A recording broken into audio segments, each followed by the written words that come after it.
But when we regulate ourselves more, and when we hold space for ourselves more, and we're grounded more within our own, our own emotional security, then we start drawing a boundary with that past situation of the more upset someone is, the more upset I get. I think for me, again, in my personal relationships, that's something I've noticed creates much, much more healthy communication.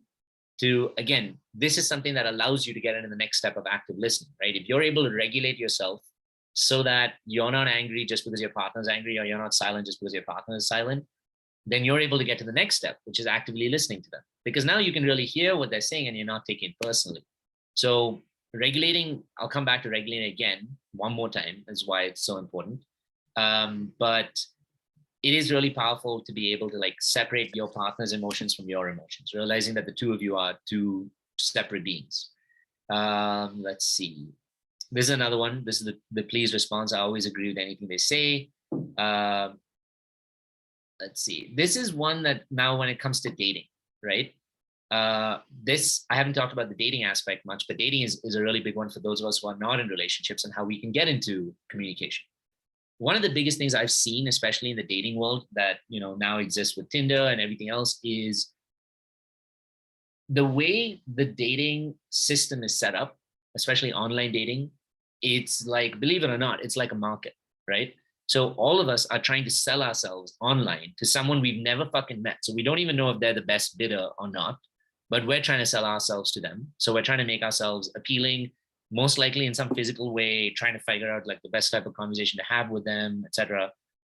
But because it's not, in my opinion, these are all my opinions, by the way, I have nothing like bad against dating websites. I just don't think and would not encourage them for people I work with.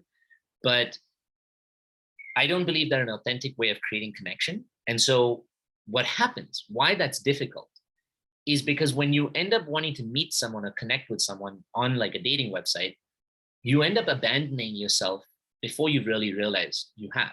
You end up like forgetting your boundaries. You end up abandoning yourself. Why? Because the market is competitive, because you are wanting or desiring to meet a successful partner, and you feel like most of the people on here aren't necessarily that, gone through a series of bad dates. Any of those things can lead you to thinking, I need to give up more of myself so that I get more connection for this person. Now, what this leads to, and why this is an important part of communication, is it leads to a lot of us like either having sex way before we're ready for it, way before we see a connection that's valuable for it. Now, don't get me wrong, one night stands are like great if that's your intention, if that's what you want to achieve from a particular type of connection or a meeting or a bar or whatever. There's nothing wrong with that, as long as it's not a coping mechanism for you, as long as you don't have an unhealthy relationship with it. But if all you're getting is that, for example, if you're seeing a lot of ghosting in your life, if you're seeing a lot of like people who are really nice to you up front, but the moment there's sexual interaction, the next day they're gone, then that's insight. That's a pattern to being able to see, were they giving me signs that they weren't ready for this all along? That's why active listening is also important, right? Listening to their body language, listening to the way they speak, any of that. Were they showing me that they may not be capable for a partnership all along? And what happens, like I said, when we're dating is we tend to, because we want to be in this relationship, like I said, the track record of like the bad dates, the fucking online dating, and like feeling like a cow, selling myself on like this cattle like website just to be bought. All of it at the end of the day leads to us feeling like, okay, this is my shot. This is where I have to make connection. And so if we find ourselves giving up too much of ourselves too soon, if we find ourselves saying the things they want to hear, just so we are able to establish communication, all of those things are an unconscious version of self-abandonment. And as we know, self-abandonment does not lead to success with relationships.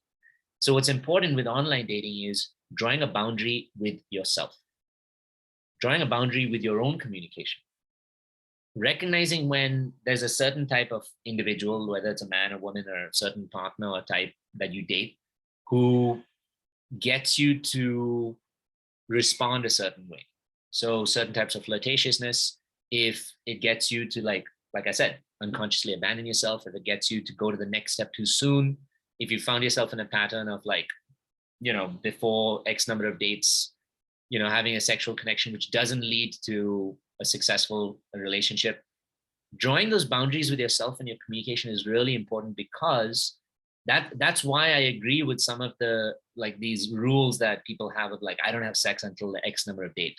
Now, what date that is not universal. It should not be the fifth date is when everybody decides like they have sex. I think you need to decide for yourself, when is the time before which, oh yeah, before which I'm not ready to have that level of sexual connection.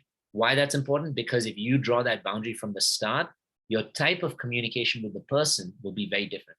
You'll start asking them more, maybe more intimate details, more personal details, more about their lives, blah, blah, blah. And if someone's not capable to show up with that, you'll say, okay, this is not the way I want to go.